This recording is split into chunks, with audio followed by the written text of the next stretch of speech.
रावण की बेटी कौन थी जिसे हो गया हनुमान जी से प्रेम, नल नील से क्या था संबंध। हालांकि वाल्मीकि रामायण या तुलसीदास जी के रामचरितमानस में रावण की बेटी का जिक्र नहीं मिलता है। आइए जानते हैं कि रामायण के किस संस्करण में रावण की बेटी से जुड़ी क्या कहानियां लिखी गई हैं। थाईलैंड की रामकीन रामायण और कंबोडिया की रामकेर रामायण में रावण की बेटी का उल्लेख किया गया है। हालांकि वाल्मीकि रामायण या तुलसीदास जी के रामचरितमानस में रावण की बेटी का जिक्र नहीं है। थाईलैंड मकियन रामायण और कंबोडिया की रामकेर रामायण में रावण की बेटी का उल्लेख किया गया है। इसके अनुसार रावण के 3 पत्नियों से 7 बेटे थे। इनमें पहली पत्नी मंदोदरी से 2 बेटे मेघनाद और अक्षय कुमार थे। वहीं दूसरी पत्नी धन्यमालिनी से अतिकाय और त्रिशिरा नाम के 2 बेटे थे। तीसरी पत्नी से प्रहस्त, नरांतक और देवांतक नाम के 3 बेटे थे।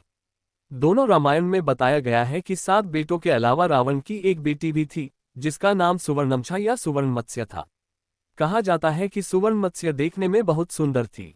उसे स्वर्ण जलपरी भी कहा जाता है। सुवर्णमत्स्य का शरीर सोने की तरह दमकता था, इसीलिए उसको सुवर्णमछा भी कहा जाता है। इसका शाब्दिक अर्थ होता है सोने की मछली।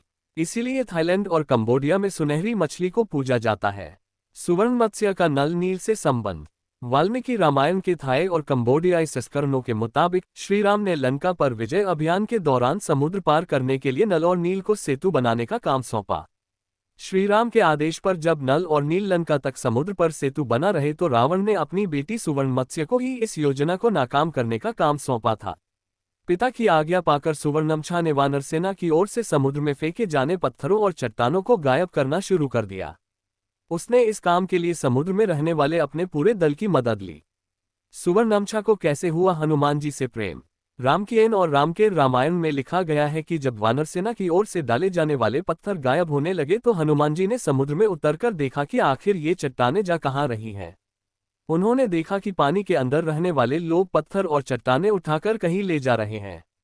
उन्होंने उनका पीछा किया तो देखा कि एक मत्स्य कन्या उनको इस कार्य के लिए निर्देश दे रही है। कथा में कहा गया है कि सुवर्णमछा ने जैसे ही हनुमान जी को देखा, उसे उनसे प्रेम हो गया।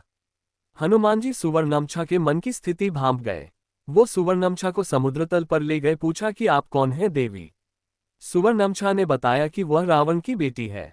फिर रावण उसे समझाया है कि रावण क्या गलत कार्य कर रहा है। हनुमान जी के समझाने पर सुवर्णमछा ने सभी चट्टानों को लौटा दिया और रामसेतु के निर्माण का कार्य पूरा हुआ।